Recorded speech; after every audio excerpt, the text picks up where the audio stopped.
Assalamualaikum warahmatullahi wabarakatuh. Halo semuanya, kali ini kita akan mempelajari teori sastra mengenai struktural genetik.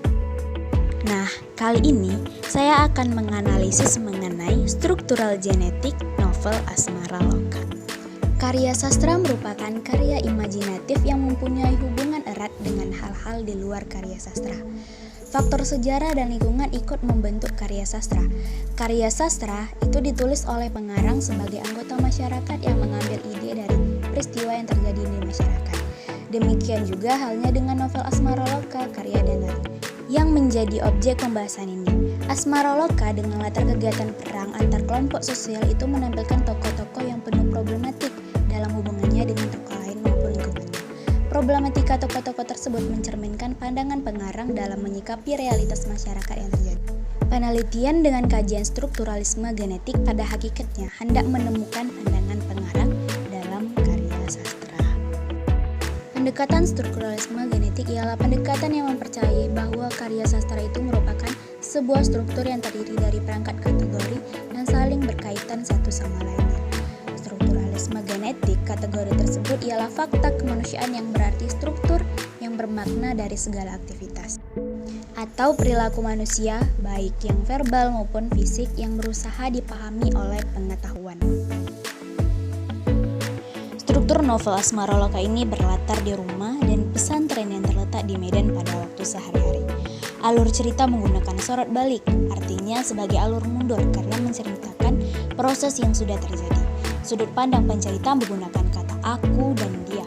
Gaya bercerita yang digunakan oleh penulis ialah metafora dan personifikasi. Kultur sosial yang dibentuk oleh keluarga yang dengan memegang tradisi Jawa dengan prinsip ngeli.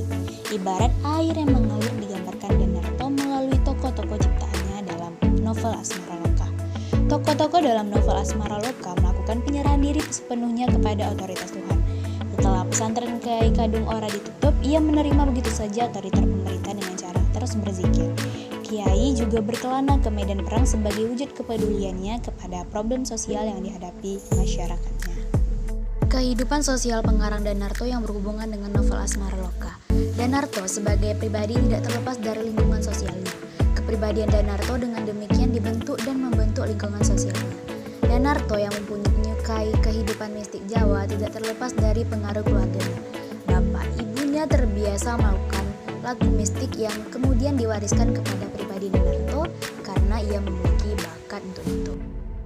Peristiwa perang antar golongan yang menelan ratusan korban jiwa dan banyaknya harta benda yang hancur, hilang menurut sejarah dan novel Asmara Loka. Dipicu oleh kebijakan penguasa yang tidak memihak kepada rakyat. Sebab-sebab pemicu perang tersebut adalah penguasa yang tidak bersedia menerima keberagaman aspirasi masyarakat. Penguasaan sumber produksi daerah oleh pemerintah pusat yang melahirkan rakyat miskin.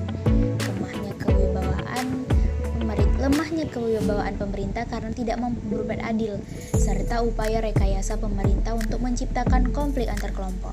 Dengan terjadi konflik, penguasa melalui instrumen kekuasaannya berusaha menciptakan stabilitas negara yang muaranya pada pemerolehan kekuasaan absolut. Sesuai dengan latar kehidupan sosialnya, Danarto dalam novel Asmara Loka berusaha memperjuangkan nilai-nilai sosial yang dianutnya. Nilai-nilai yang diperjuangkan Danarto adalah nilai hidup pasrah, sabar, menyucikan hati, dan semangat membuat kesejahteraan alam semesta. Nilai-nilai suci itu diharapkan mampu mengantarkan seseorang untuk memperoleh pencerahan Tuhan. Meskipun diberi atau tidak diberikannya pencerahan adalah kewenangan Tuhan. Nilai-nilai itulah yang ditawarkan Danarto untuk mengatasi penguasa yang maling serta kultur masyarakat Indonesia yang mementingkan golongannya masing-masing. Sekian video saya mengenai struktural genetik dalam novel Asmara Loka. Mohon maaf apabila ada kesalahan. Wassalamualaikum warahmatullahi wabarakatuh.